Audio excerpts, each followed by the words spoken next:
Hello, everybody. Hope you're okay in this crazy weather that's come back. When we're all being cooked alive and being like melted waxworks. I hate the sun. I hate this weather. God, it does me in. It really does. But it is what it is. As a famous man called Tiger King, who I used to work with, used to say every single day. So, how is everyone doing? England are playing later on today. So, by the time I've finished up with this and done all the editing and bits and bobs, well, checked it all because Riverside does play up. And probably be time for kick-off, so I might probably end up watching that game. So me watching the game, if you am, let me know in the comments below. Let me know what you think the score will be. But today, got an interesting one today. It's one that I'm actually been looking forward to doing. It was one of the first ones on my list that I wrote down that I was going to do. It's called the Elisa Lam and the Cecil Hotel, or as we say in the UK, the Cecil Hotel. So, but because it's one of those topics, we'll be referring to it as the Cecil instead of the Cecil Hotel. Plus, the Cecil Hotel, I got the same ring to it as the Cecil. So I'll be referring it to that. But it's a tragic story. I mean, you'll probably have seen this story. I mean, it's a well-documented story, well-known story. Like, I even asked my daughter and my son about it, and they was like, yeah, I know what it is. I know what anyone about it. So I mentioned the lift. It was like, yeah. So if you don't know what this story is, it's about a young woman who became viral a few years ago now, where she was doing weird things in a lift. And then obviously, spoiler alert, she she ended up dying. So we're going to dive into that. What I'm going to do is, normally I'll write a script, and today I'm going to go a little bit off tangent because I'm not very good at reading, and I always tend to go off the script and then start reading the script and come back to some of that I've already mentioned. So it sounds very, I'm repeating myself.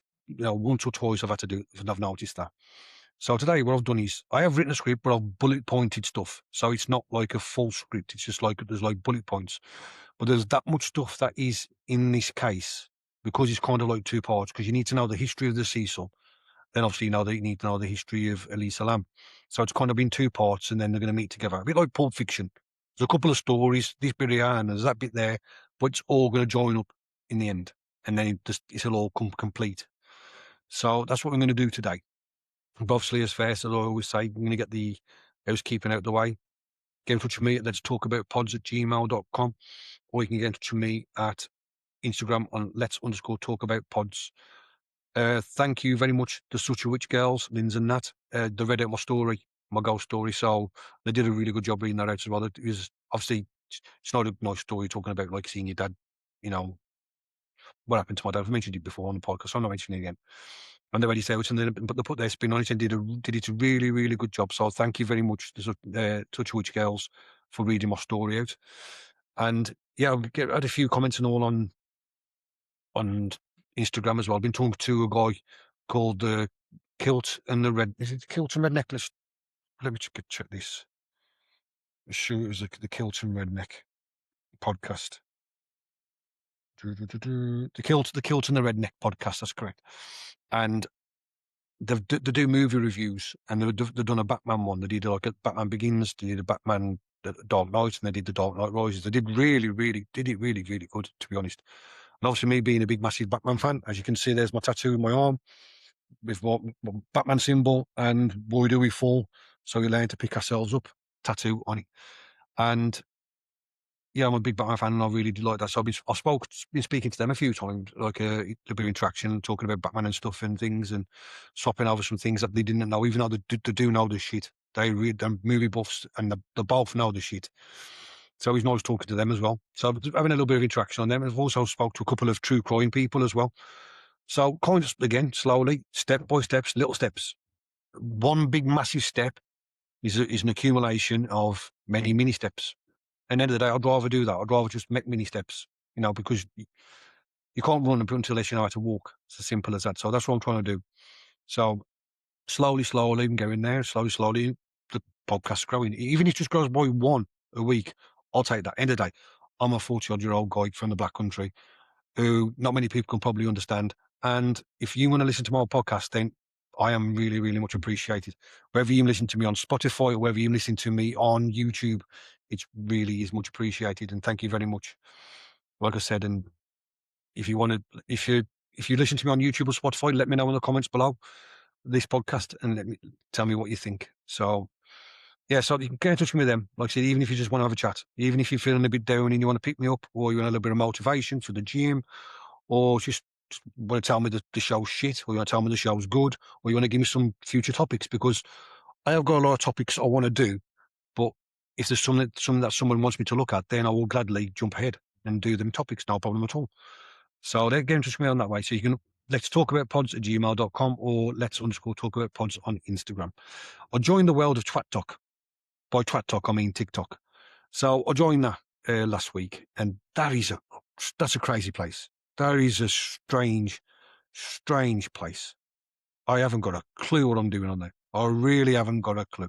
It's it's new to me. It really, really is new to me. And I noticed a few flat earthers on there from Instagram, and they was talking the big one. And suddenly, for some reason, that they sent me a few messages. So I had a call of messages from some flat earthers trying to come be the big balls. So I had to put them in a place and tell them just a little bit of common sense, a little bit of what 10-year-old knowledge, basically. If you're a 10-year-old, you'll know more than them fucking idiots, because I'm fucking stupid. I might have to do a flat earth episode, because they fucking wind me up, because I'm fucking so stupid. So fucking thick. The one guy today, was it today? No, yesterday. He messaged me, "Oh, you fucking globetard, you globetard this, you globetard that, you brainwashed this, you brainwashed that." I've never spoke to this fucking prick. And he started going on.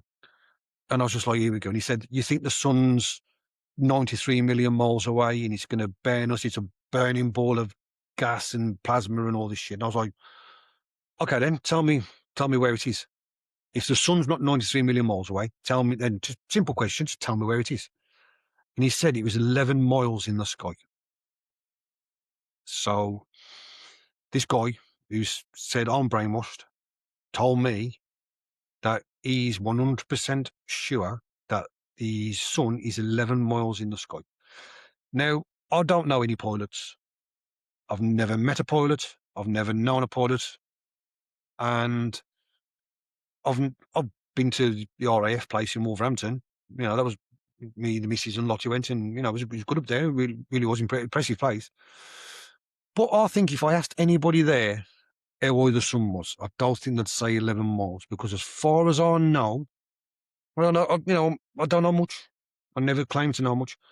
As far as I know, a plane is, no matter whether they're flying long distance or short distance, or, all around the world, has never had to dodge the sun.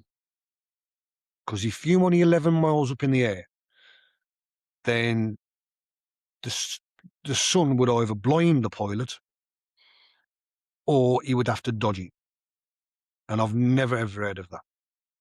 So I asked him that question, and of course he didn't answer the question. He just gave me a lot of abuse. So I said, fair enough then. Here's a simple question. Can you answer me this? If the sun is local and it's in the clouds and it's only 11 miles up in the air, then how does it, if I'm in London or Liverpool, so say I'm in London, smack bang in the middle, or the Midlands, I'm in the Midlands, I'm in Birmingham, smack bang in the middle of the UK. How is the sun that is above my head, literally above my head, in the clouds, able to light up Scotland, France, Wales, Spain, Germany, Italy, Portugal, Norway, Sweden, the whole of Europe, and parts of America at the same time? You blocked me. Give me a load of abuse, call me all these names under the sun, said I want to say it to his face, blah, blah, blah, and then block me. I don't know. I said that was wrong.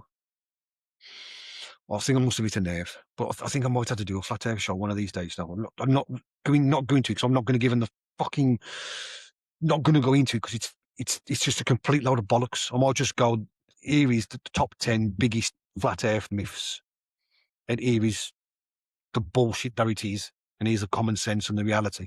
I might do one of them sort of things. I've had me a new phone. I've upgraded my phone because my contract was up, so I've had me a new phone. I've had this Google Pixel 10 Pro. So apparently you can do podcasts and only.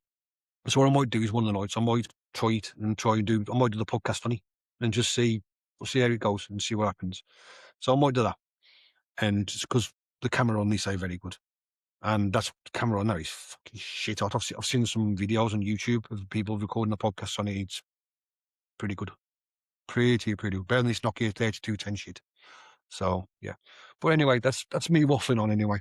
So today we're going to, like I said, we're going to be talking about the Elisa Lam and the Cecil Hotel, breaking it down into two different parts. We're going to do the history of the Cecil Hotel first because it's got a lot of fucking dark history. It's a very dark place. And then we're going to talk about, obviously, the Elisa Lam. And we'll go on from there. I haven't got many photos today to go on, really. I've only got 1, 2, 3, 4, 5, 6, 7, 8. No, I've only got 9 photos, really, today. So, because there isn't really much photos. The one thing I will say, there is a video to accompany this, and it's the video of Elisa Lam in the elevator. Now, I've listened to a lot of podcasts on this. You know, Whatcast has done it, Bro Hoyo's done it, Red Handed's done it, Perspective's done it, the Mile Higher's done it. Lots of people have done this. This is a very, very popular topic. And none of them have ever shown the video. All they've done is they've explained it, or they've played it in the background and explained it as them watching it. But they've never, ever shown it on a podcast. I'm not going to be the first neither. So what I've done is I've asked AI to do a description of the video, because I tried doing it and I couldn't do it. There's a lot going on, and I thought, fuck this, I'm just going to ask AI to do it, do it that way. So I asked AI, and they've described the video a lot better than what I fucking could, put it that way. So I'm not going to show you the video, but the video is out there. If you want to see the video, I'll tell you where to go, and you can have a look from there. But what we're going to do is we're going to go on about the Cecil Hotel first, and we're going to start talking about the Cecil Hotel. So, what is the Cecil Hotel? It's the Cecil Hotel in Elisa Lam. It's for 15 years. It's been sending a lot of people crazy. So it's one of the biggest mysteries on the internet. It really is.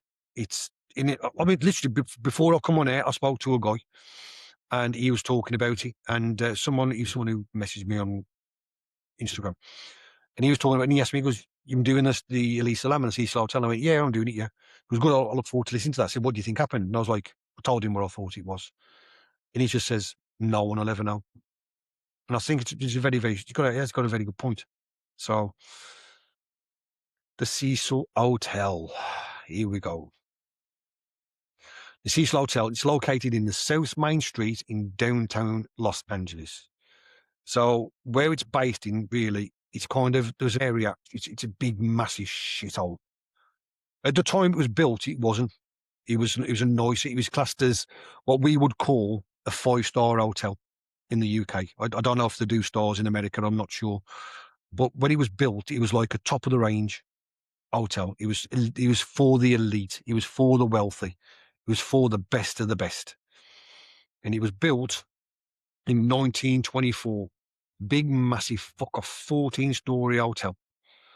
So it was built for all the businessmen that was going to the area, because there was a lot of money being going around at the town at the time. It was California. It was very, very busy. But the Great Depression hit from nowhere. And suddenly what become a big, massive 14-story, big, massive posh hotel became a big, massive 14 stories hotel of what the fuck. The Great Depression completely destroyed the hotel. It destroyed the... What I mean by destroying the hotel is it wasn't giving the clientele that it needed. I mean, it cost... I did have it down on, but I forgot what I did put it onto my notes, how much it cost. But I think it was something like, in that time, in 1924, I think it cost something like $1.5 million to make, which is something like about 70 million in today's money.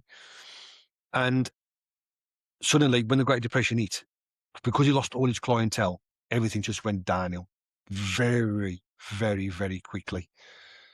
The only people that you could find around there was like kind of, you had like your pimps and your prostitutes and your homeless people, and it become very, very, very, very known as an area called Skid Row. Now, some people say that area is Skid Row, and some people say Skid Row is an area a bit farther away. And no, I'm not talking about the 1990s rock band with Sebastian Bach used to sing, 18 and life you've got it, 18 and not that band. You're talking about Skid Row. You're talking about the shit of the shit. You're talking about like burnt out buildings. You're talking mountains and mountains of dog shit and human shit. You got homeless people lying on the floor with needles in their arms because it's this massive, massive drug epidemic over there. You got pimps all over the place. You got prostitutes saying, "I'll suck your dick for a fiver. You can fuck me for a fiver. Just do what you want me, just so they can get the fix." It's a bad, bad place. And of course, with that bad place, and you need to make some money. People started going to the hotel. Suddenly, went become from a 5-star hotel to a we will take in whoever will pay any money, and that's what happened. But of course, coming with all that sort of clientele, as if you're going from the posh, elite, best of the best clientele to the shit of the shit of the shit at the snake belly of the world of California, shit's going to get out. And with this hotel, it did, and there's a lot of it. A lot of it. There's a lot of murder, a lot of suicide, a lot of death. A lot of people say that the hotel is cursed. Some people have said it's cursed. I don't think that. I just think it was just the hotel was built, and when it was finished, it was just the right building at the wrong time. That's what I think. But what I'm going to do now is I'm going to start going through some of the murders and some of the deaths that are linked to the hotel, and there is quite a few. So, and this will give you like an image of what the hotel was like and the kind of things that's gone on in the hotel. So, of course, I mean, a lot of hotels have history. I mean, for example, you've got the Stanley Hotel. That's the basis of The Shining. You have the Dave Schroeder, who owns the Paranormal 60, big, massive ghost investigator. He's brought in a hotel because it's haunted, got loads and loads of history. He ended the Palmer Hotel, I think it is, he brought, and it's loads and loads of history. There's a lot of hotels out there, not Hotel California by the Eagles, but it's got a lot of dark history, and a lot of people turn around and say when bad things happen, sometimes it stains the walls. And if what happens in this hotel, the stains would stain the walls. So let's start going through. I'm going to start from the beginning until present. Not every death. I'm not going to go through all of them because probably will be here all day. But I'm going to go through some of the main ones, and we'll go from there. So the first recording death was in January the 22nd in 1927. Percy Ormond Cook. He shot himself in his hotel after a painful separation from his wife and child. November the 19th, 1931, W.K. Norton. He checked under a fake name, James Willis Norton, and then he swallowed deadly poison capsules in his room. And so there's 2 suicides straight away. July the 26th, 1934, Sergeant Louis D. Borden, a former Army Medical Corps sergeant, was found by staff with his throat slit by a razor. He left behind suicide notes citing failing health. Another suicide. You do get quite a few suicides of this because if I'm right, I'm sure they turned around and said that hotels are very known for suicides. People want to go there. They can sign under an alias. They can just do it. They haven't got to worry about anybody walking in and catching them and doing it. So it is a hotbed for suicides. But before going anymore, let's show you the Cecil Hotel. So this is the Cecil Hotel. So as you can see, let's make it a bit bigger. There is the Cecil Hotel. So as you can see, it's a big, big, massive building with Hotel Cecil, as you'd say in the UK. And you can see, and it don't look too bad. It just looks like a nice, big, posh hotel. So, and here's another picture of it. And here is another one. So as you can see, it's a big building. It is a big building. So that is the Cecil Hotel. So on the next murder, so we've had 3 suicides already. The next one is March 1937, Grace E. Magro. Magro plunged from a 9th-story window. Her body became entangled in the telephone wires on the way down, breaking her fall slightly. But She died shortly after hospital investigators were never able to determine if she jumped, fell, or was pushed. So, yeah, so she jumped from the building and she landed in the telephone wires. I mean, Jesus. I mean, is that ain't good, is he? I mean, that's people probably would have seen that as well, because obviously she's coming from down there. She hits the wires. You look up and you see that tangled up, and then you see her coming down, crashing to the floor. The wires are going to lacerate her and cut her and slice her up, and then she's going to hit the floor. And now you're going to be accused of falling from a 9th-story window. They're exactly like you jumping off your bed. Yeah, not good. So by the mid-20th century, the Cecil was a transient flophouse plagued by drug activity, crime, and ongoing violence. Or, as we say in the UK, a complete and utter shithole of shitholes, aka Birmingham. The next one was 1944. This is a bad one. So, viewer discretion. This is not a nice one. Is this one that they actually titled this one called The Infant Side? 19-year-old Dorothy Jean Purcell was staying in a room with a 38-year-old boyfriend, a dirty pervert, him, dirty bastard. A shoe salesman named Ben Levine, aka the dirty bastard. In the middle of the night, Dorothy went into sudden, unexpected labour. Terrified, confused, desperate not to wake Levine. Any day, call out and wake up. You're only having a baby. Fucking hell. She went into a shared bathroom and gave birth to a baby boy completely alone on the floor. From what I can gather on this, she didn't know she was pregnant. And that's the reason why she was in complete shock. In severe state of postpartum psychosis and panic, Dorothy convinced herself that the newborn was stillborn because he wasn't crying. She threw the baby out the bathroom window, where he fell onto the roof of a lower adjacent building. An autopsy later revealed a grim detail. The baby's lungs had filled with hair, meaning filled with air, not hair, filled with air, meaning he had been born alive and he survived the birth before the fall. Dorothy was arrested and charged with murder, but the trial concluded in January 1945 after 3 separate psychiatrists testified that she was in a state of complete mental breakdown and mentally confused during the trauma of the solitary birth. She was found not guilty by reason of insanity and remanded to a hospital for psychiatric care. So, she's a 19-year-old girl, doesn't know she's pregnant. She don't want to wake a 38-year-old dirty bastard of a boyfriend up as the baby. The baby's not crying. So she throws it out of a window. I mean, even if the baby's crying, I mean, that's not what you would literally, you'd either put it on the bed, or you put it down, or you tap its back, you tap its arse. You don't throw it out of a window. To me, that's murder. I don't think anything about it. That is just complete murder. She had a baby. She didn't know she was pregnant. She panicked, threw it out the window. That's what I think happened with that. And I think she got away with it. In January 1947, there was a connection between the Cecil Hotel and the Black Dahlia. I'm going to do an episode on the Black Dahlia because there is an interesting case itself. So, the history about the Black Dahlia and the Cecil Hotel is nothing but an urban legend. While the Cecil Hotel has been home to verified serial killers and dozens of tragic deaths, the Black Dahlia was never actually at the Cecil Hotel. The rumour was that the Black Dahlia spent her last nights drinking at the Cecil Hotel. I've got to work out whether I'm calling it the Cecil or the Cecil. Fuck me. But there's 2 things that went wrong. The Black Dahlia is Elizabeth Short. She was an actress. If people don't know what Elizabeth Short was, she was an actress who was found in a street bisected. What I mean by bisected was she was actually found in the middle of a street, like in someone's garden, cutting off. So, yeah. Like I said, I will be doing an episode on that.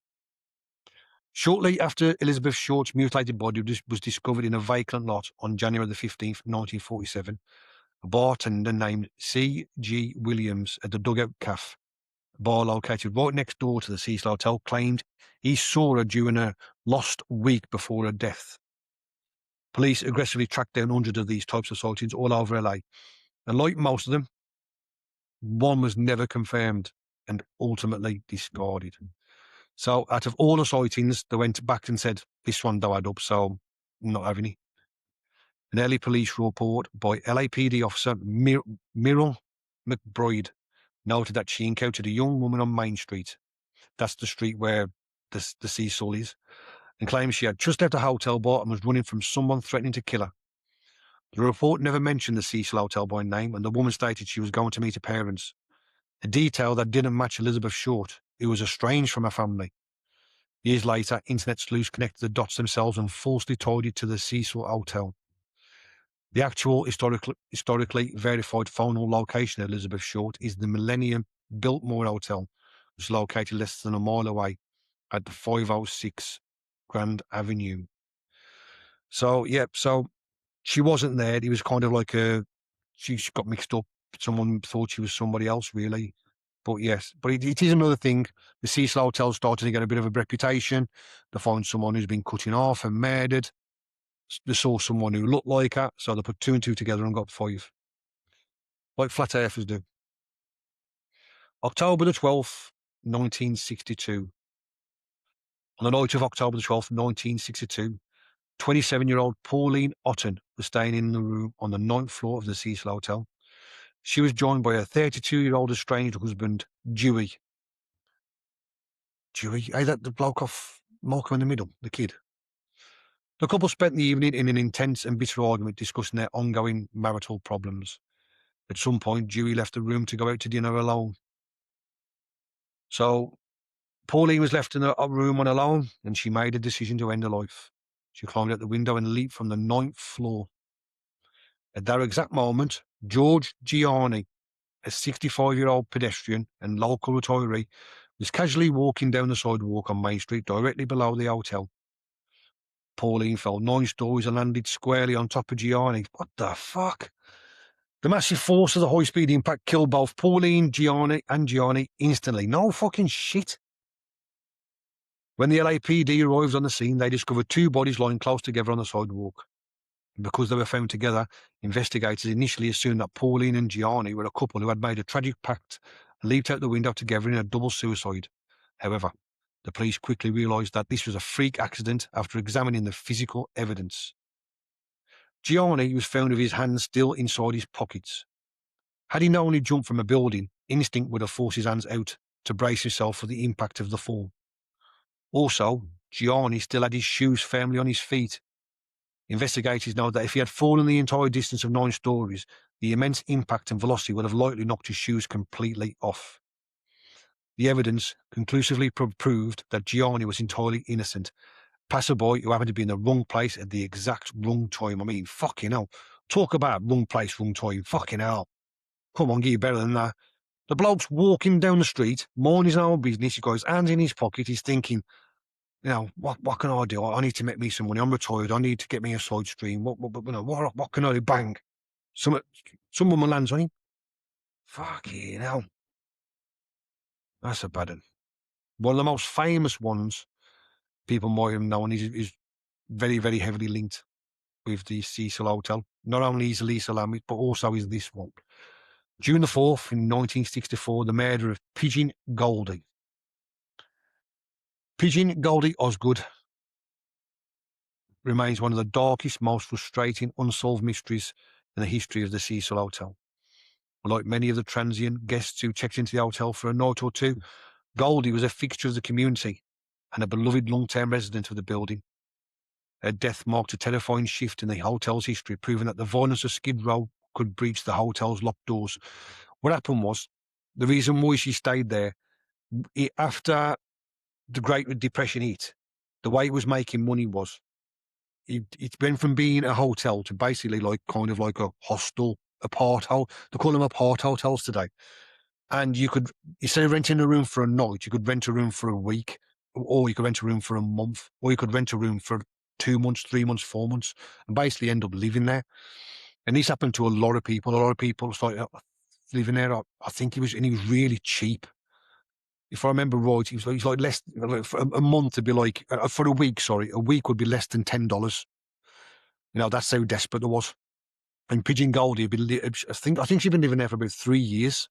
when she was there. So, I mean, you're living in a hotel. You want anything washed, take it off, give it to the cleaners, they go and wash it, clean all your bedclothes, everything's all done. So if she's single, she's living on her own. She's a 65-year-old retired telemaker. She probably just thinks, fuck doing all this work and looking after an house and paying bills. Fuck, I'm just going to go and live in a nice hotel and check out and just take it easy. Fair play to her. Goldie Osgood was a 65-year-old retired telemarketer who lived alone in a room at the Cecil Hotel. She was a well-known, eccentric and fiercely independent woman loved by her neighbours. She earned her famous nickname Pigeon Goldie because she spent almost every single day at nearby Pershing Square, sat on the benches for hours wearing her favourite LA Dodgers baseball cap, feeding the local pigeons. She would chat to passers-by all the time, making sure everyone knew who she was. Because of her kind nature, she was considered a bright spot in an increasingly rough neighbourhood. On the 4th of June 1964, a hotel worker entered Goldie's room to perform a routine maintenance and cleaning and walked directly into a nightmare. Goldie had been brutally assaulted, beaten, choked and stabbed to death. Her modest room had been completely ransacked, what made the scene deeply haunting to the responding investigators what lay next to her body. A signature LA Dodgers cap and a paper sack full of bird seeds that she had presumably been getting ready to take to the park. The LAPD launched an aggressive manhunt. Just hours after the body was discovered, police arrested 29-year-old Jacques B. Heligner. Heligner was spotted by police walking directly through Pershing Square, the very park where Goldie spent her days. Critically, his clothing was heavily stained with wet blood. To the detectives, it looked like an open and shut case. Heligner was arrested and formally charged with Goldie's murder. However, as the investigation progressed, the case completely fell apart. Forensic testing at the time could not conclusively link the blood to Heligner's clothes to Goldie, or his defence successfully argued a lack of connection to the scene. Heligner was ultimately acquitted and cleared of all charges, walking away a free man. So, did he ever actually answer the question why his clothes was covered in wet blood? Was that question ever asked? I mean, this was when was this? 1964. So obviously DNA wasn't a thing at the time. So it's how like he cut himself shaving, was he? Obviously that blood's come from somewhere. So, sometimes 1 and 1 is 2. Fucking idiots. The hotel's absolute horror and mystery came when it actively sheltered some of the most dangerous predators in American history. Start off with Richard Ramirez, aka the Night Stalker, in 1985. Richard Ramirez, if you don't know Richard Ramirez, he killed a lot of people in America. He was called the Night Stalker. He used to break into people's homes, old people mainly. He'd rape the women, tie them up, torture them, rob them. So he'd kill some of them. He'd just torture some of them. He'd just rape some of the women and make the husband watch them while he's tied up. He was a sick fuck. He really was a sick fuck, and he was a well-known devil worshipper as well. But he was well known for living there. He didn't stay there like up on a catch. He was one of these people who actually rented a room and I think stayed there for 6 months. But we'll have a look at what the notes was. During his peak of his terrifying killing spree, Richard Ramirez rented a room 1402 on the top floor of the Cecil for $14 a night. $14 a night. So you're talking in English money, that's probably what? 10 quid? The hotel was so chaotic that Ramirez was reportedly able to return to the building in the dead of night, strip off his blood-soaked clothes, toss in the back of dumpsters, and walk up the stairs in his underwear all completely naked without a single person questioning him. Apparently the cleaners in the night times or early morning used to turn around and say he used to walk in sometimes naked and he'd have blood on him and he'd just walk past, say hello and go straight into his hotel. But because of what the area is and because of how much of a shithole it is, nobody batted an eyelid, so fuck it up. I don't want to know nothing. I'm having nothing at all to do with that motherfucker. He never murdered anyone at the Cecil, but he just used the room to sleep, used drugs, and counted stolen goods before heading back out into the city. I will cover him. I've never actually listened to a full podcast on it about him. I listened to one. I think it was My Lawyer, or it might have been Red-Handed. And I only got halfway through it, and he was a bit hard. He was a hard listen, and there's a lot of stuff going on that I couldn't listen to, and I ended up turning it off. So I might do him if I come short on it, or if I'm doing like a serial killer thing, I might do it. But there is a documentary on Netflix about him. It's called The Night Stalker. So if you want to know more about him, he was like kind of like, he looked like some like rocker kind of bloke. He had like long black hair, and and if you've seen the documentary, when he's in the court, he's one of these people who, like, a lot of women like fantasized about him, and he was like the worshipped him. He was like a, how can I explain it? He was like a rock star. Women would be out there like screaming for him with posters, flashing the tits to him and sort of stuff while he's on the dock for murdering women and raping women. And you got women who like fantasizing, saying, I love you, I want to marry you. Yeah, crazy fuckers. It's a drink.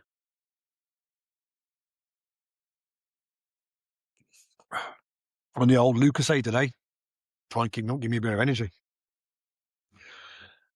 The next serial killer was Jack Unterwenger in 1991, an Austrian serial killer who had been released from prison after claiming to have been rehabilitated, with finger quotes. Unterweger visited Los Angeles under the guise of an international true crime journalist. He explicitly checked into the Cecil Hotel as a dark tribute to Richard Ramirez. While staying there, he used his journalistic access to ride along with police, scout locations, and subsequently target, assault, and strangle at least 3 local sex workers with their own undergarments. So that's what he admired Richard Ramirez. He knew what he was doing at the Cecil Hotel. He knew what he was going away with at the Cecil Hotel. So he purposely left Austria, went over there, and he actually, back in the day, you could do ride-alongs with the police. Now, the most famous ride-alongs was the first ever reality TV show, and it was called Cops, where camera crew would jump in the back of a police force. I can't remember if it might have been New York, New York Police Department, and they'd follow him around.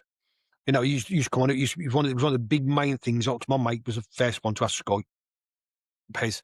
And we used to go around his house sometimes, and he'd be on. He'd go, bad boys, what you gonna do? What you gonna do when they come for you? And he just shows them.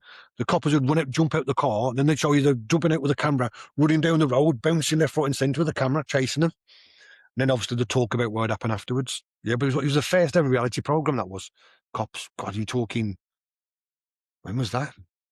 Late 80s, early 90s? Yeah. So they used to do a ride along on that sort of thing. So it was kind of pretty common back in the day, doing a ride along with the police. If I remember right, I think school kids used to do it as well. Obviously, they get to murders or anything like that, but like they used to just go in the cop car and just drive around with the police, and the police would tell them like the good things about the job, so they could try and like recruit them like young, try and get them into like the police force young. So because where the Cecil was based was a complete and absolute shithole, in a desperate bid to scrub away the blood-soaked history, the ownership carved out portion. The owners of the Cecil Hotel carved out portions of the building in 2007. This created a trendy, youth-orientated budget hostel named the Stay on Main. So what they've done was, because of what happened with Richard Ramirez, because of what happened with what's his name? Unterweger, they thought we need to do something about this. So he got sold, and what they've done was they split the hotel, literally split it in two. So you had the Cecil Hotel, and you had the other side that was called the Stay on Main. Basically, it was a Jekyll and Hyde hotel. The hotel, it had 2 separate entrances. So you had a separate entrance for the Cecil Hotel. You had a separate entrance for the Stay on Main. The staff even had different uniforms. There was 2 separate lobbies, but they both had one each. The only thing that they had shared was the lift. So the Stay on Main was basically rooms with bunk beds. So you'd have like 4, maybe 5, 6, maybe 6 people in a room. That was the Stay on Main. And you could stay there for as long as you wanted. You just kept on renting the room out for as long as you wanted. Like I said, Richard Ramirez was doing it for £14 a night. So I suppose if you had it for a week, you'd probably get it cheaper. And maybe to be like £10 a night, maybe. So, but then you had the Cecil Hotel, which they used to actually still advertise as a functioning hotel where you would pay night by night. So, yeah. So kind of pretty fucked up, that is. You got like it's a hotel serving two completely different things. So very, very weird. But if you look at it this way, if you stay there for a long period of time and you're sharing with, like, say, 3, 4, 5 people, you know, you could make friends. You could make it's kind of safety. So you're making sure like no one's going to come in, and obviously if it's got that sort of history, so it's kind of like looking after yourself in a way, making sure you're more right. Some people might turn around and say, I don't like the fact of sharing with someone else, that you could be a serial killer or something. But, if you shit and piss the bed, then that's bad luck. If your neighbour's playing ABBA all day, or you're a drug addict or a pimp next door, we'll share him with you. You're like, what the fuck? That's tough. That's to stay on main. No, they don't wash your sheets every night. You piss the bed, you sleep in it. The people you're in there with, they could be friends, they could be friendly, like, you could have like a college kind of thing, or they could be a complete and utter bastards. And then you have, but you're paying pennies for it. Then you have the Cecil Hotel, where you're paying probably 3, 4, 5 times the going rate of what you're paying for stay on main, but you get fresh, clean sheets. You get a nice air freshness smelled room. You got nice 3-ply toilet roll instead of the tracing papers one that you have in the stay on main. Do you remember that when you was at school? That toilet roll that was like tracing paper. You're scared to have, you're scared to go to the toilet because you know for a fact if you have a shit and wipe your arse, it's going to cut you open. Bad days, bad days. It was this modern rebrand that hid the hotel's true identity from international tourists. This is what led directly to the booking of Elisa Lam in 2013. Today, the property reopened as a permanent, affordable and supportive housing complex. The developer completely abandoned the commercial hotel business model. Instead of catering to tourists and to backpackers, all 600 single-room occupancy SRO units inside the building were designated to help house low-income individuals and people experiencing homelessness in the surrounding Skid Row area. So basically, so as of today, it's no longer an hotel. It's all the rooms now go out to low-income individuals and homeless people, which is good. It's a good thing because the homelessness over there, where that is, it's really bad. There's the documentary on Netflix, because the documentary about everything on fucking Netflix, either it's got everything. As soon as you mention a documentary, there's a Netflix documentary about it. It's called The Vanishing at the Cecil Hotel, and this is based about the Cecil Hotel, and it's based about Elisa Lam. And he shows you the area, and he shows you what it's like, and you listen to people, and they're staying in the room, and you can hear the police sirens just going round and round and round non-stop. You can hear shouting and fighting non-stop. It's not a nice hotel. It was not a nice hotel neither. He was. Oh, I wouldn't have stayed in there, to be honest. I really wouldn't. I stayed in some doggy hotels back in the day, but this was. It was. If that was the, I mean, that was the good part. So fuck knows what the stay on main was like, because the good part was bad.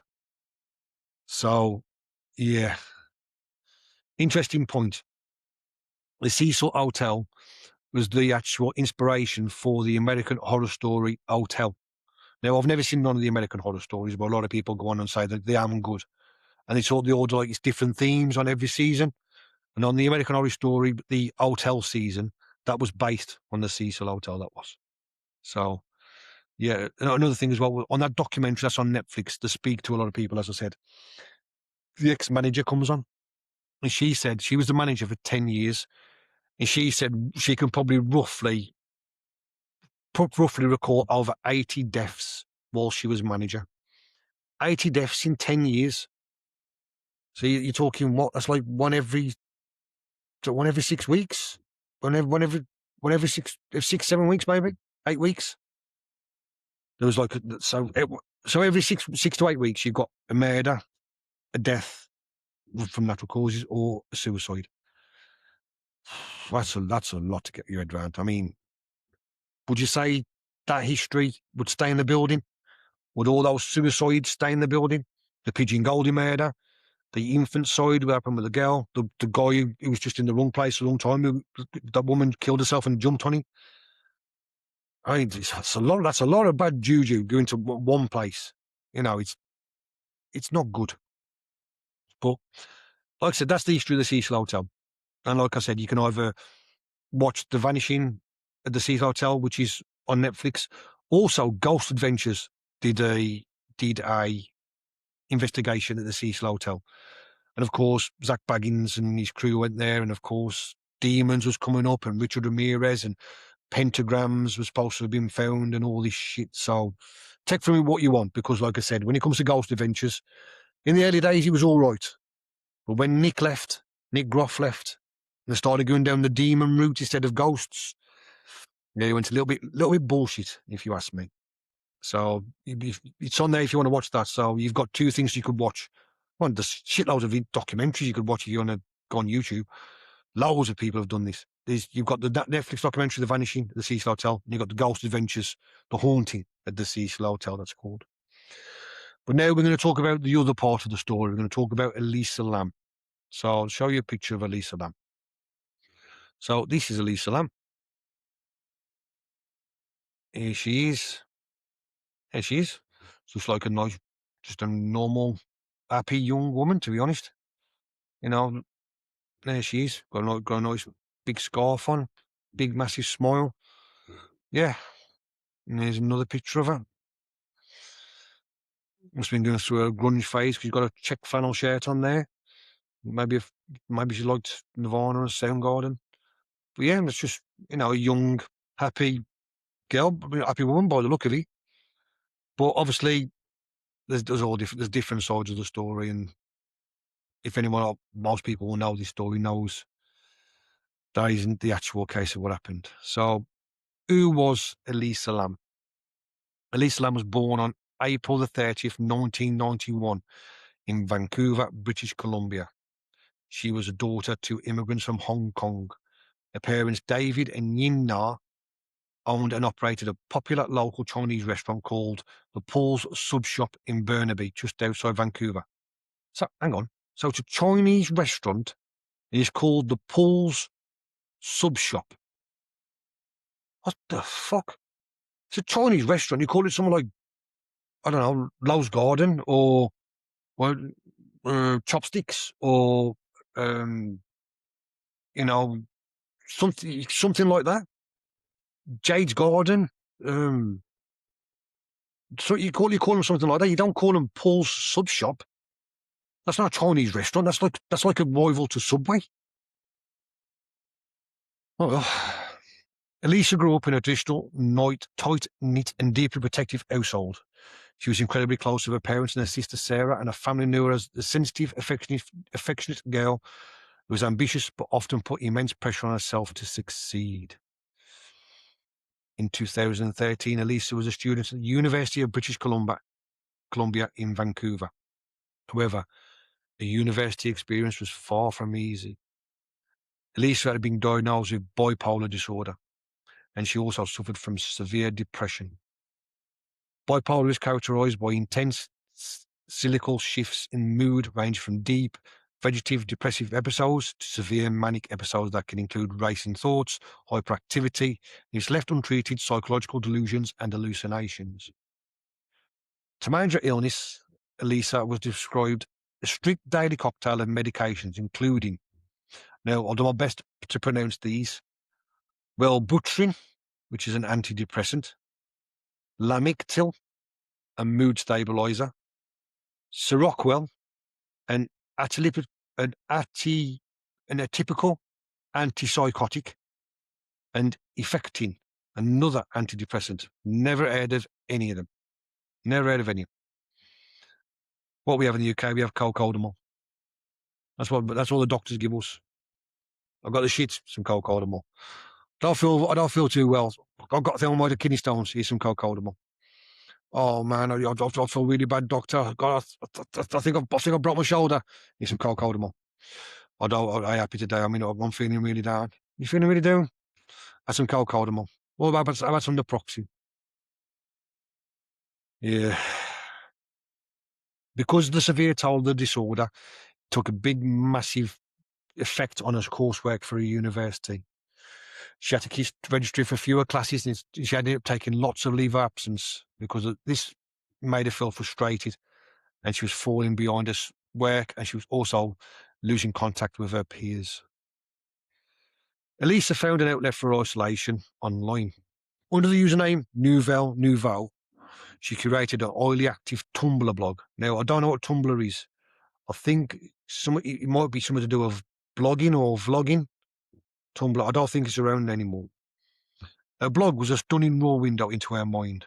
She posted fashion photography, quotes from literature, and heartbreakingly honest personal essays about her mental health. She wrote openly about her frustration of a disorder, writing about how she hated taking her pills, but knew she had to.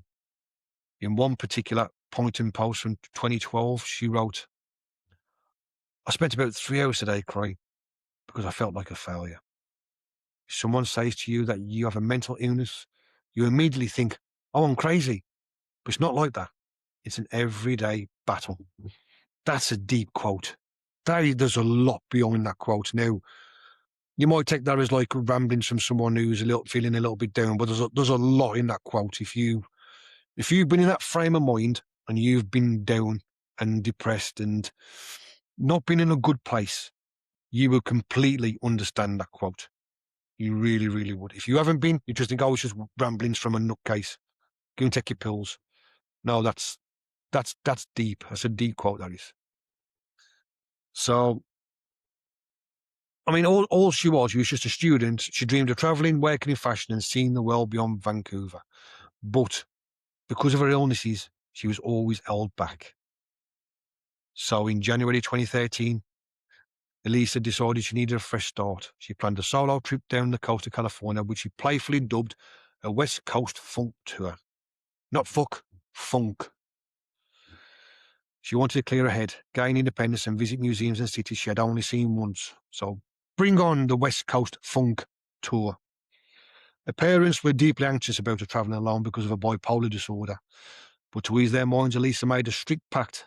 She promised to call or text them every single day without fail, just to check in and make sure they knew she was okay. Eliza was looking for a cheap place to stay, so she booked a shared hostel-style room at a place she found online called The Stay on Main. Does that sound familiar? Yes. So she's staying at the Cecil Hotel, but she's staying in the shithole version. So, no, actually, it's the shithole of the shithole version of the shithole. If the Cecil is a shithole, the Stay on Main is the shithole of the shithole. When she arrived, she was placed in a room with several other young women. However, within 48 hours, Elisa's behaviour began to shift drastically. Roommates complained to the hotel staff that Elisa was acting erratically. She was reportedly locking them out of the room, demanding they give her passwords to enter, and leaving strange, frantic notes on their beds. This was straight after she moved in. She'd been in there like one night, and then she was acting weird, and she kept, apparently, from what they turned around and said, the other girls who was in the room, she was asking really strange, out there questions. And when they go somewhere, they come back, they'd have like notes on the bed, and you'd be like, leave, go now, and things like that. Or it'd be like really strange, complete out there questions. And this is all within 24, 48 hours of going into the Cecil Hotel. The hotel management decided to move Elisa out of the shared room, moved her into her own room on January the 28th, placed her on a private room on the 4th floor of the Cecil Hotel side. So she's gone from the stay on Main to decided this girl's a little bit fucked and we need to look after her. So she's not obviously going to be able to live with anyone. So we need to send her to the other side on the Cecil Hotel side, and she stayed there. So now she's just in the shithole version. According to toxicology reports later found in her autopsy, it was during these final days that Elisa either stopped taking her crucial antipsychotic and mood stabilizing medications, or she wasn't taking the required amount and trying to wean herself off them.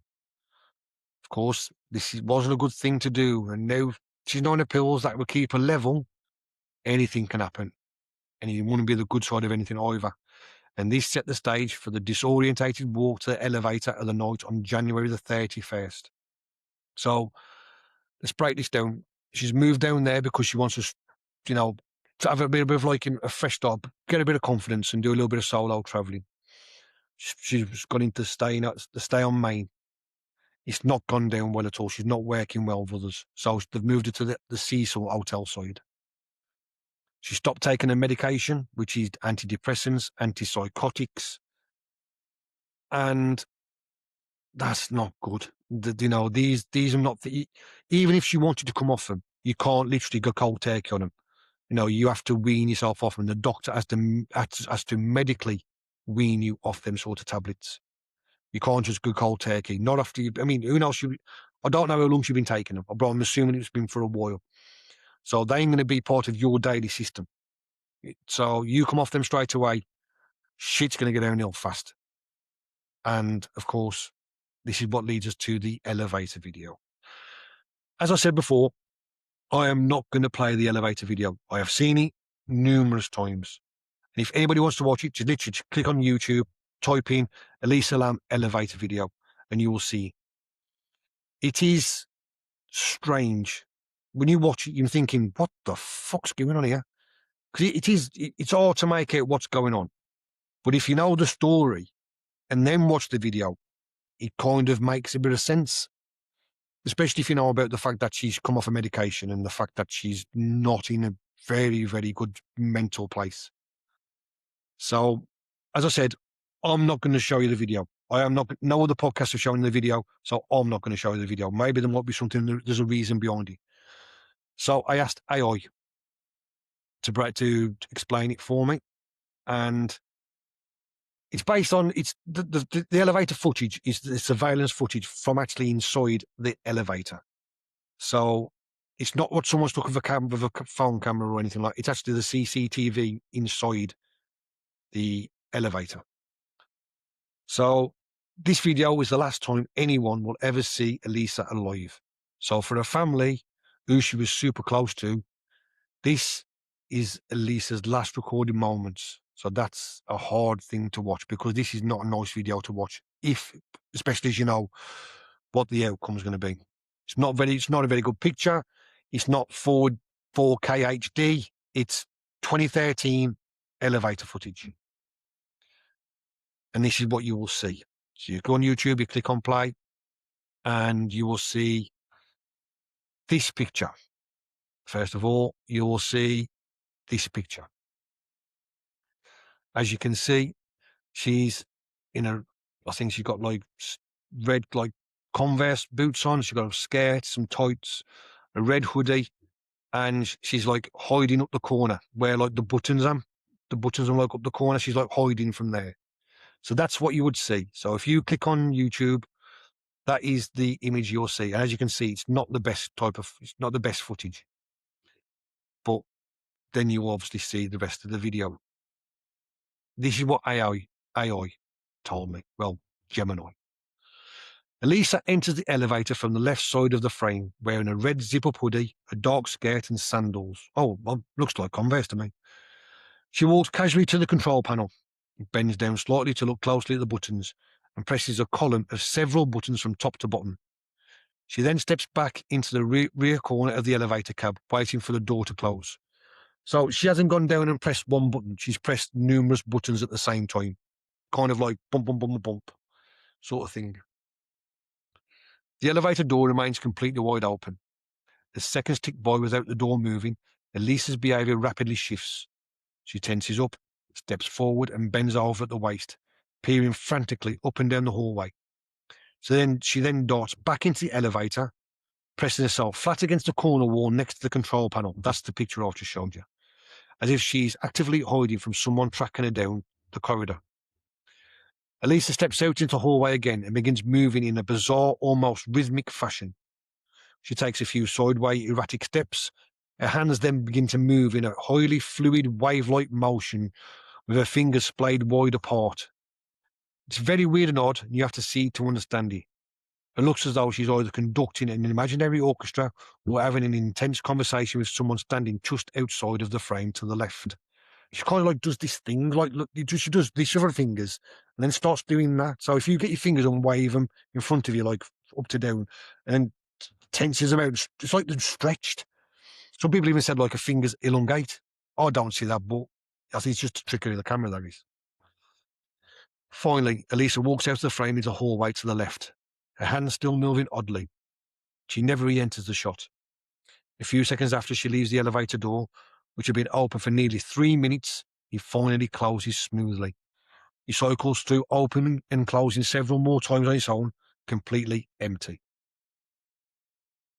So, what happened after that? The LAPD released a video to the public on February the 14th to help find her. The internet went crazy. They noted the video's timecode was blared out and the footage seemed slowed down. Was this a police cover-up?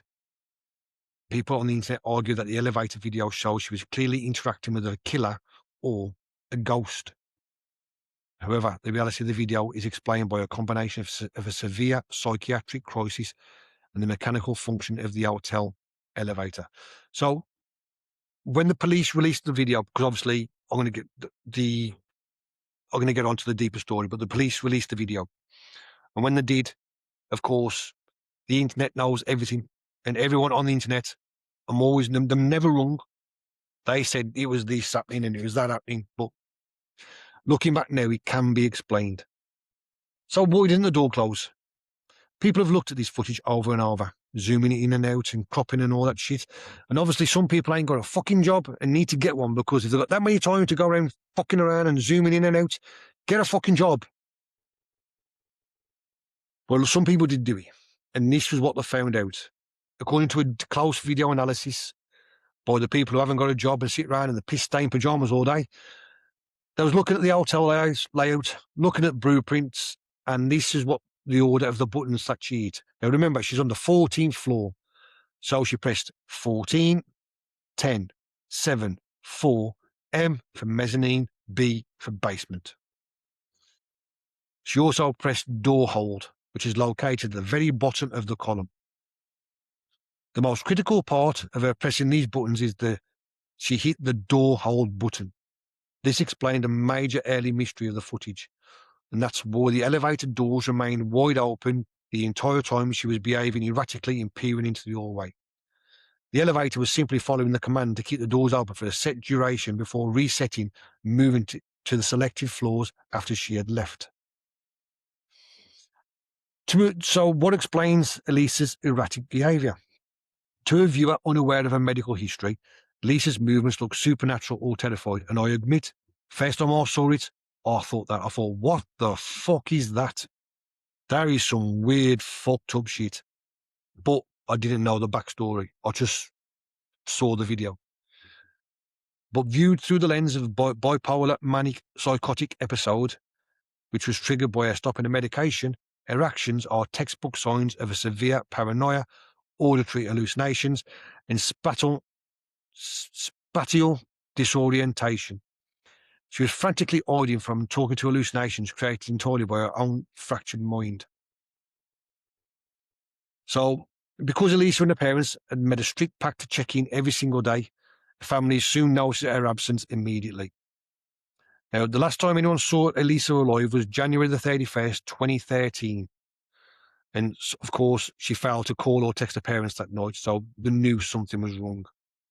The very next morning, on February the 1st, 2013, her parents officially contacted the LAPD to report her missing. So let's try and go through a bit of I've got a timeline written down here now, so we're going to go through the timeline of what happens. Let me just get another quick drink. It's very hot in here.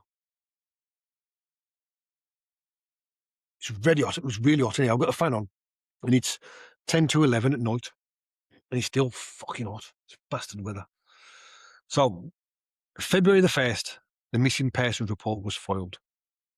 Within 48 hours, realising the severity of the situation, given Elisa's medical history, her parents flew directly from Vancouver to Los Angeles to assist detectives and hand out missing person flyers around Skid Row. So that's all within 48 hours. She was reported, the family and down looking after her. So that's February the 1st, and the 1st to the 3rd. On February the 6th, the LAPD officially held their first press conference and released a public community alert about her suspicious disappearance. Detectives even brought train tracking dogs to the roof during the early phase of the investigation, but the dogs picked up no trace of her scent near the water tanks. Because her laptop, wallet and prescription pills were left behind in the room, police knew she hadn't simply left voluntary. I heard something different on that. What I heard was they brought in the cadaver dogs, and the cadaver dogs are the police dogs that find dead bodies. That's what they're trying to do. And they brought in the cadaver dogs, and they didn't go up to the water tanks. But what they done was they actually picked up a scent on the 14th floor next to a window, and it was a closed window. But if you'd have opened that window, I think it was a locked window as well. I think the window it was a locked window, and that was where that was where the scent went to. They couldn't find any more scent. But obviously, if that window would have been opened, that's what leads onto the water tanks. So there's a bit of a, like I said, that's what it says here on the research that I've done. But on actually 2 or 3 podcasts have said exactly the same as what I've just said about the cadaver dogs going to the window, but they didn't pick her up anywhere else, just on that window. So that does give an inkling that she climbed out of the window, even though it's obviously locked at the time. By the second week of February, guests on the lower floors of the Cecil Hotel and the stay on Main began noticing highly distressing changes in the building's water utility. The complaints mounted daily, focusing on 3 specific anomalies. The spluttering pressure. The water flow inside the rooms dropped down to a faint trickle. Taking a shower or flushing the toilet became nearly impossible. Well, that's fucked if you had a big massive shit, eh? Plop. Oh, fuck. I had to stamp it down. On the Brow they call it waffle stomping. No, it must be an American thing. So, the discoloration. Multiple tourists, including a British couple staying on vacation, later state that when they first turned on their bathroom taps, the water would instantly flow out pitch black or a dark brownish red for a few seconds before running relatively clear. Now, I'm not being funny. If you turn on a tap and pitch black or dark brownish red water comes out, you're going to turn that tap off, you're going to walk out that door and say, I'm fucking off. I am not staying in this hotel. Have you seen the state of that fucking water? Fuck that. If the water's like that, what's the bed like? What's the blankets like? What's going to be in that? The blankets are going to be full of piss and shit. The mattresses are going to be full of piss, shit. God knows what's going to be in that mattress. Fleas. God, no. Nah. Guests also reported that the water carried a foul, rotting stench. Well, if it's coming out pitch black and dark brownish red, it's going to smell like fucking roses, is it? Those who used it to brush their... Oh my God. Those who used it to brush their teeth or drink noted that it had a funny, sweet, disgusting taste that made them physically sick upon realisation. I mean, how fucking stupid have you got to be? So you've turned on the tap. It's either pitch black or dark brownish red, and you have still decided, well, you know what I'm going to do? I have got to brush my teeth, so I'm going to brush my teeth to make them clean. So I'm going to clean it using the water that's coming out of a tap that's pitch black or dark brownish red, stinks like shit, and I'm going to brush my teeth with it. How fucking stupid have you got to be? Fuck's sake. Fucking hell. I mean, I know this is like, a place when, not very, it's cheap, and you probably ain't got to be very clever if you're staying there, but fuck me, if you're going to brush your teeth and the water is darker than the colour of your teeth, that ain't a good sign, is it? And it smells like shit. Despite these disturbing signs, many budget travellers, fucking budget, that's a bit of an understatement, initially assumed it was simply the subpar plumbing of an old deteriorating downtown hotel and delayed nothing, just notified the desk staff. On the morning of February 19th, the volume of complaints around the lack of water pressure pushed hotel management to send up an inspection. A maintenance worker named Santiago Lopez, who worked at the hotel since 2010, was tasked with investigating the main supply line. Lopez took the service elevator to the 15th floor, then walked up a final short flight of interior stairs leading to the roof door. He had to manually type in a security code to temporarily deactivate the building's rooftop alarm. Now, not many people mention this. To get onto the roof, it's actually alarmed. So if anyone does go through there, the alarm actually goes off. The alarm hadn't been activated at any time. So when the police went through the logbook and went through all the activated logs of it being activated and tripped, there wasn't one. So Elisa obviously did not get to the rooftop via the rooftop door. So it took him 15 minutes to get to the tank. Once he was on the roof, he walked over to the concrete platform supporting the 4 massive 1,000-gallon cylindrical water cisterns. He climbed up a short ladder to get onto the main flat platform, squeezed through the plumbing pipes, and then used a second ladder to scale the size of the primary water tank. So here is a picture of the water tanks. So as you can see, there are the water tanks. So you've got them 4 big ones there. And as you can see on the top of the actual water tank, there is a tiny square hatch there. So that is the lid, obviously, that you're going to go through. And there, the stairs, and just behind there, I think I've got another photo where you can actually see the stairs. So look at that one. This one here. And there's the stairs, as you can see, leaning up. And if I'm right, this one, because it's the one that's got the paint over it, this is the one where they found the body. So, yeah. So you can see, there's the hatch. The hatch is probably about what? 2 foot by 1 foot maybe, and apparently it weighed 10 kilogram. So it's not. When people mention this before, I always thought it was a big, massive hatch, but it's not really. It's kind of like the big, massive ones you see like on submarines, where it's like turn the big wheel, and also it'd be one of them, like a big, massive, solid door. It's not. It's actually a little hatch. Where, to be honest, you'd have to be pretty small framed. I won't get under there because I've got big shoulders. I won't get inside there. So yeah, it's one of them. And he climbed up a short ladder to get on the main platform, squeezed through the plumbing pipes, and used a second ladder to scale the primary water tank. As documented in his later court deposition, Lopez noticed that the main metal access hatch, the very top of the tank, was already sitting wide open. He looked straight down into the dark water and saw Elisa Lam lying face up. So the picture that you've been kind of looking at is this one.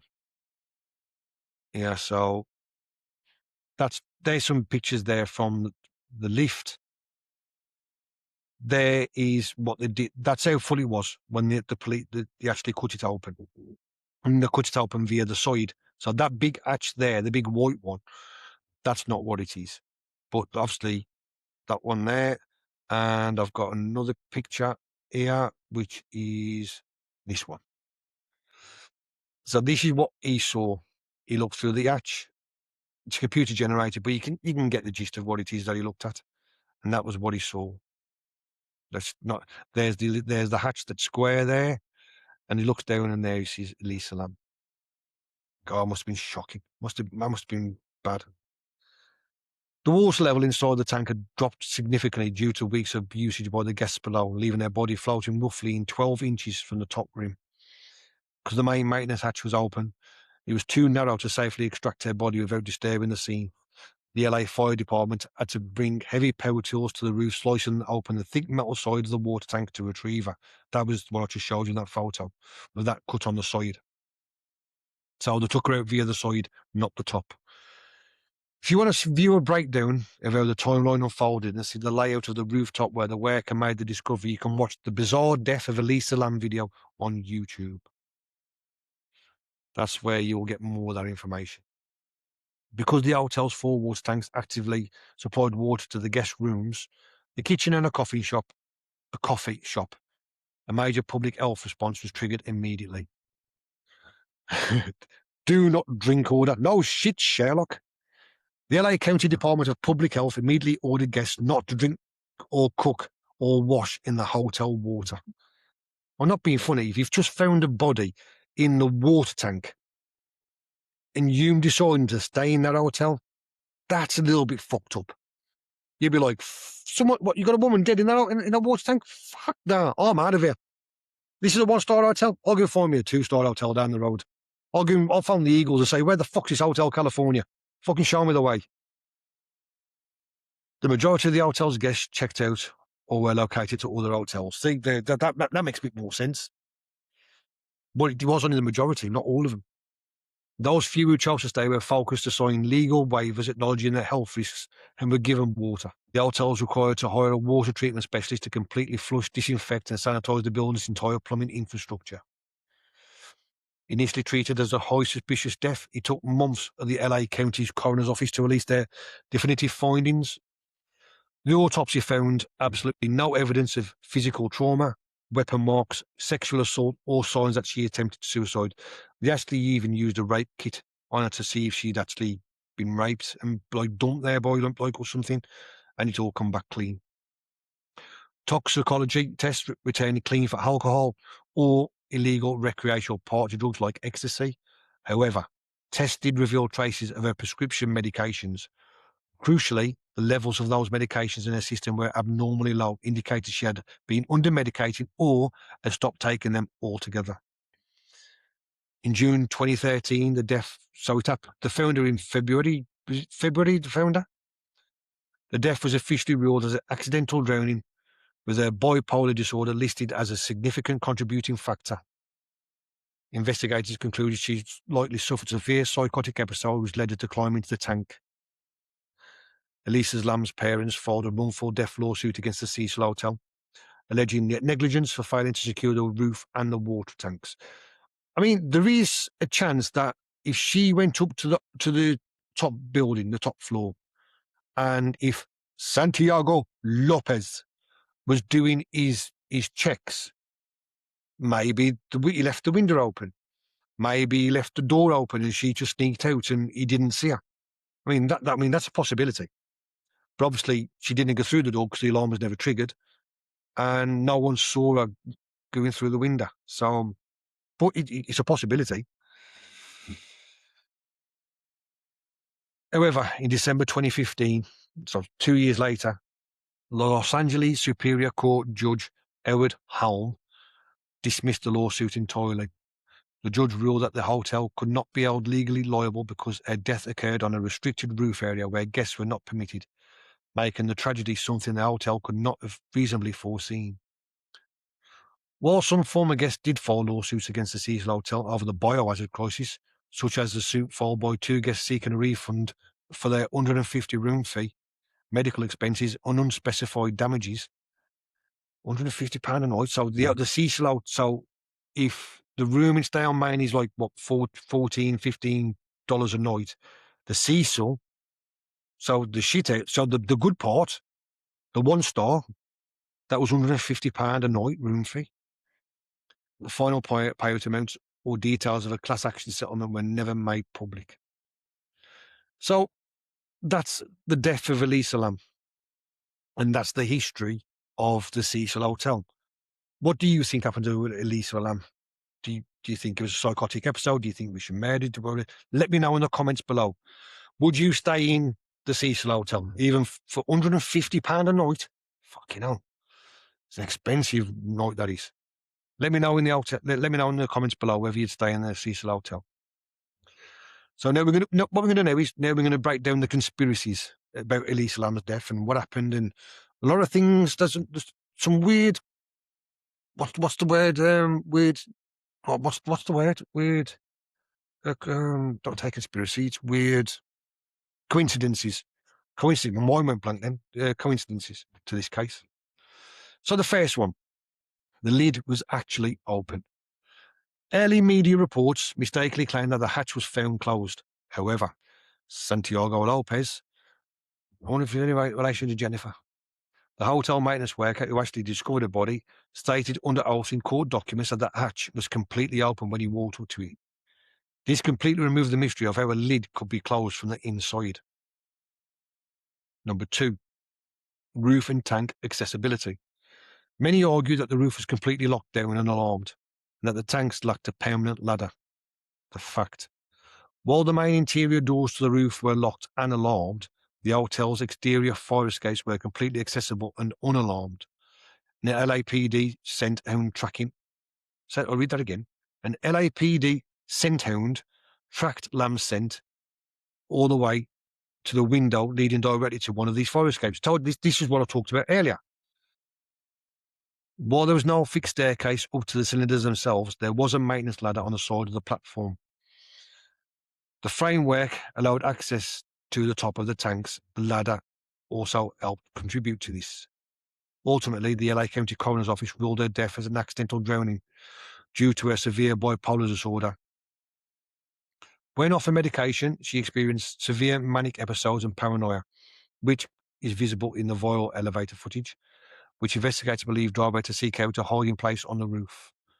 So they think she had a psychotic breakdown, and she went on the roof to hide and get away from everybody.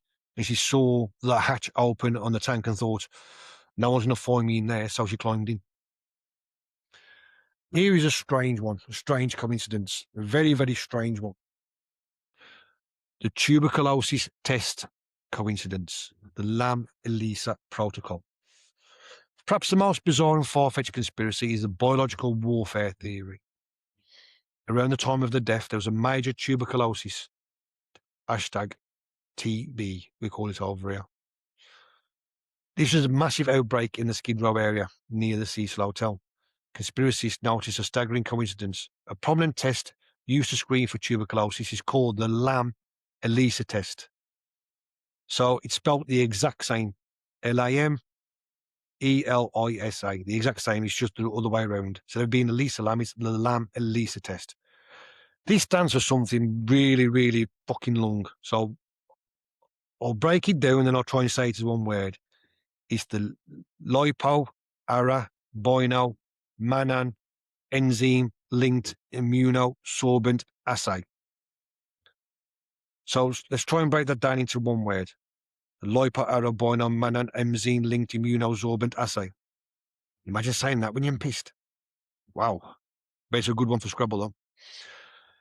Because she was a student at the University of the British Columbia, which features a notable immunodeficiency research centre, theorists spun a narrative that she was either an undercover government agent used to distribute a biological weapon or a whistleblower who knew too much and was executed. Many viewers firmly believe that the LAPD or hotel staff altered the elevator security footage before releasing to the public. Internet sleuths pointed out several discrepancies. Let's get back to, so that's number 3. Before I get back to that one. So maybe she was a whistleblower who knew too much and was executed. So what the theory is there, they're trying to turn around and say that she was sent there because of all the shit that was going on with the homeless people, or the TB outbreak, and everything that was going on. Give them all the. It was brought on by Elisa Lam. She was the reason of this TB epidemic. I don't think it was. I think it's just a big, massive coincidence. Many viewers firmly believe that the LAPD or hotel staff altered the elevator security footage before released into the public. Internet sleuths pointed out several discrepancies. The timestamp at the bottom of the video is heavily obscured and blurred out, which it is. The footage appears to be slowed down in certain sections. There is a sudden jump where the elevator door closes, leading people to claim that nearly a minute of footage was deliberately cut to hide a second person who may been involved in her disappearance. So, apparently, from what the one podcast I listened to turned around and said, they reckon after so many months or a year or whatever, the police actually did turn around and admit to cutting a minute of the footage. They didn't at first. They said, no, that what you see is what you get. That's it. But they did actually admit it. And the reason why it was done was because the minute does nothing. It just shows Elisa having more of a kind of like episode, and I didn't want to do it and try and tarnish her. But that the damage is already done. I mean, what was released in the video was bad enough. So seeing another minute of it wasn't going to make anything crazy. Another conspiracy. Another conspiracy revolves around the Last Bookstore, a famous independent bookshop in downtown Los Angeles. That was the very last place Elise was confirmed to have been seen before she disappeared that night. So this is where she went to get some books before she went back to the Cecil. This centres around the manager, Katie Orphan. So when the old bosses and doing the Scooby-Dooing and the piss-smelling pyjamas. They focused heavily on Katie, who helped Elisa pick out books. Amateur detectives ran a "who the fuck is this" look up, and they found that Katie had purchased domain privacy to hide her personal phone number and home address. The registration data still spit out a randomised, system-generated mailing address with a specific Canadian postal code, V5G4S2. When sleuths plugged that postal code, V5G4S2, into Google Maps, it pinned a location in Burnaby, British Columbia. Unbelievably, the exact coordinates box landed directly on Forest Lawn Memorial Park, the precise cemetery where Elisa Lam's family held their funeral and laid her to rest. Now, you've got to admit that is a bit of a coincidence. So, I'm not saying there's anything dodgy in it, but it is a little, just like the Lam Elisa one there on that they did. This one is very strange. So, this Katie Orphan, she buys a domain because she wants to keep us, keep everything private. When they look up the domain, the one thing that they did find on it was the postal code, which then went on to become the postal code for where Elisa Lam is buried. That is dodgy. You got to admit, that is a little bit weird. To internet theorists, the mathematical odds of the last person to see her alive having a website linked directly to her future burial site seemed impossible. They argued it was a digital calling card left behind by an elite killer, a secret society, or even a government operative. When this was all it looked into, it was claimed to be one massive coincidence. The next one is Morbid. Morbid is a Mexican death metal musician, an independent filmmaker who performed under the name Morbid. His real name was Pablo Vergara. Well, I should say it in like a bit of like a Pablo Vergara. Yeah, you know what I say? I say. I can imagine him saying that with like a matchstick in his mouth. Pablo Vergara. Vergara's musical persona was deeply rooted in horror imagery, death metal aesthetics, and the occult. Looking for anyone to blame, amateur internet sleuths jumped straight into Morbid. They began over-analysing his music videos and art, grasping at straws to find clues. They pointed to a music video featuring a young woman being hunted down and another song that made references of drowning, claiming these were hidden confessions of Lam's murder. However, the amateur detectives completely ignored or failed to check the actual timeline. Of course they did. It's like, what am I going to do with that?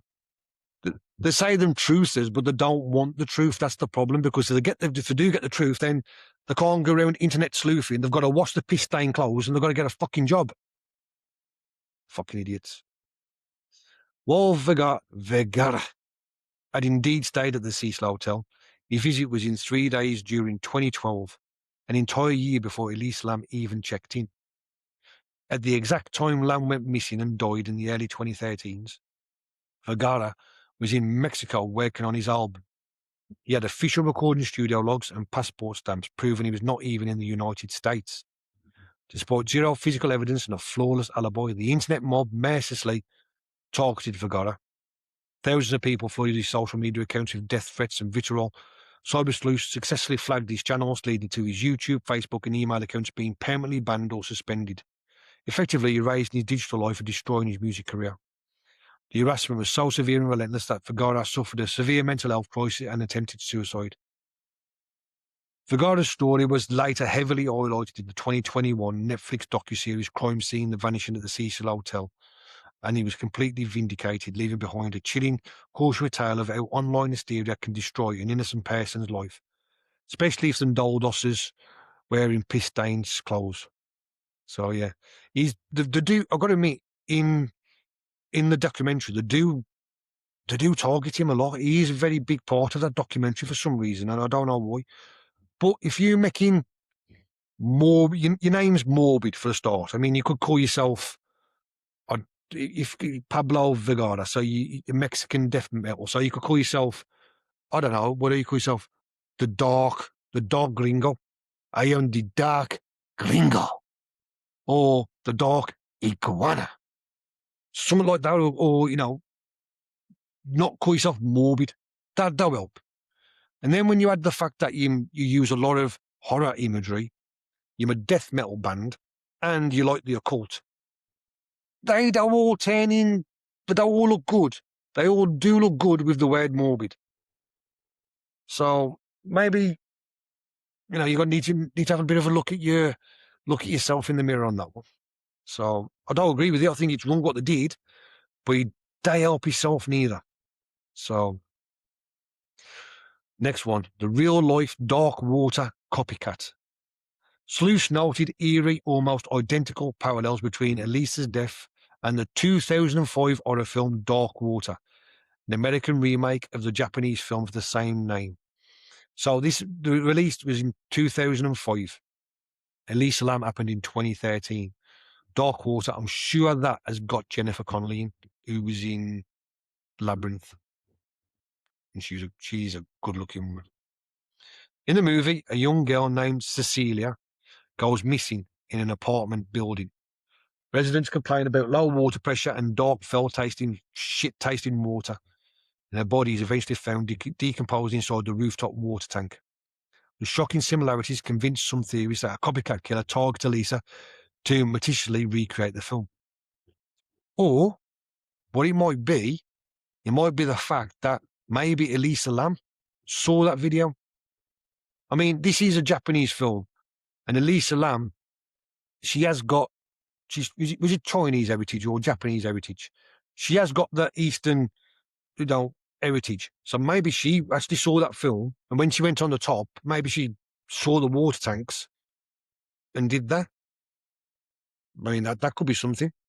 I definitely don't think it was a copycat killer, because how did he get her on the roof? So that doesn't make any sense. But I mean, it is a bit weird. And also, Elisa, and her name's Cecilia. It is a little bit similar name as well. The next one. Because Elisa's hand gestures in the elevator looked as though she was speaking to someone invisible, and the elevator doors inexplicably refused to close, the footage became widely shared in paranormal circles. As mentioned previously, many people claim she was playing the elevator game. This is to enter another dimension. Other sides of the hotel's long history of housing serial killers like Richard Ramirez and high suicide rates has proved she was possessed by malevolent spirits or demonic forces inhabiting the building. Malevolent spirits, sorry. So, what is the elevator game? The elevator game is also known as the elevator to another world. It's an urban legend and ritual that originated in online forums in East Asia, like Japan or South Korea. Around 2008 to 2010, it gained massive global notoriety on Reddit's creepypasta and Three Kings communities. The premise is that by traveling to a specific floors in a specific sequence using a builder's elevator, a player can slip through a rift in reality and visit a parallel dark dimension. The player must press the buttons in this precise sequence. Go to the 4th floor. When the doors open, don't get out. Go down to the 2nd floor. When the doors open, go up to the 6th floor. When the doors open, go down to the 2nd floor again. When the doors open, go up to the 10th floor. And when the doors open, go down to the 5th floor. The 5th floor is the climax of the ritual. The legend states that when the doors open, a mysterious woman will step into the elevator with you. The rule strictly dictates you must never look at her or speak to her.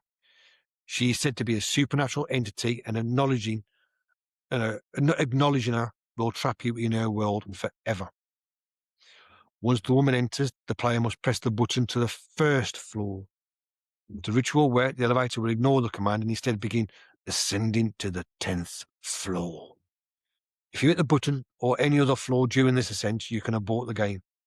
If you let it reach the 10th floor, you step out into the other world. A dark, abandoned version of the building where electronic devices don't work, and the only thing you can see at the windows is a red cross in the distance. And that is a tragic story of Elisa Lam. So That's all the conspiracies, and that's everything to do with the Cecil Hotel and Elisa Lam. So, yeah, it's an odd story, that one. It's not a nice one. And what do you think happened? Oh shit, I'm still sharing that. They realize I'm still sharing that. What do you think happened? So, did she? I don't know what to say. I really don't know about that one. It's an odd one. My personal opinion is I think she had a psychotic breakdown. She did the elevator thing. The elevator stayed open because she pressed the door hold button, so it stayed open. And she was like, oh, that made the panic even more. So then she went outside. I think that was when she went outside and she saw that the window was open. And she thought, I need to get out of it. I've got to get out of the building. My paranoia is going through the roof. Someone's after me. Someone's chasing me. So she went out the window because just for that coincidence, the window was open. She got out there, hence what the cadaver dogs found. And then she worked her way up to the water side, the water tanks. And when she got to the water tanks, she saw the ladder. He went, okay, fuck it. I need to get away. I need to hide. I've got to get away from everybody. And she just hid. She just hid away. That's what I think happened. I could be wrong. I probably am wrong. Who knows? But that's my gist. It's just a tragic accident of a young woman who was in a bad place and needed some help. And yeah, it's a sad story. But the coincidence, the Lam Elisa, that's weird. The TB thing and the dark water thing as well, which that's a big coincidence as well. But like I said, it could have been she might have, she's from Asia. She may have seen that film, so it might have been a case of things, something like that. Boy, that's the story of Elisa Lam and the Cecil Hotel, and the deaths and the suicides of the Cecil Hotel. I mean, that is, I mean, the one with the baby and the pigeon Goldie one, and the woman who jumped out and landed on the bloke. Yeah, and guys, bad place. Tell you a place you want to go to and want to stay in. I mean, you just think about it. What about if you pull a woman and you go, right, blow you a few drinks. You've had some Mad Dog 2020. No, I've had some Shandy Bass. How about we go to the hotel? Put on a bit of Sade, maybe a little bit of Michael Bolton. Now, maybe a little bit of Funky Town. Let's have some fun. Is there a place where you're going to go and have some sexy time? Is it? You know what I'm saying? No, it hasn't got the exact that aura, that aroma to turn around and go, you know what? The decor, the death, the murders, the smell, the black water. That's going to give me a proper boner. That's going to get you wet for some loving. Nah, I don't think so. Yeah, so let me know in the comments below what you think happened to Elisa Lam. Do you think it was a breakdown? Do you think she was murdered? Do you think someone else did it? Do you think was it aliens? Who knows? Let me know in the comments what you think. So, and that's it for today, really. Over an hour and 40 minutes in. So, yeah, so what have I done this week apart from work? What have we watched? Oh, Clarkson's Farm. Started Clarkson's Farm season 5. And I've got Lucky Mrs. J. She started from season 1, which is good actually. We're rewatching it. And so I started season 5 and I'm on episode 3. I put it on last night and fell asleep on the sofa. Read Lottie a story, come downstairs, put it on. Yes, I want to watch. I was gone. I was gone. So yeah, that day get out really well. So I'll probably watch that tomorrow now because today, by the time I finish fucking around with this, it's going to be late and the England game's on. So I'll probably watch that. So Clarkson's Farm, and Lucy's started watching it from season 1, where because she calls Stan Clarkson, she hates him. She really does hate him, and yeah.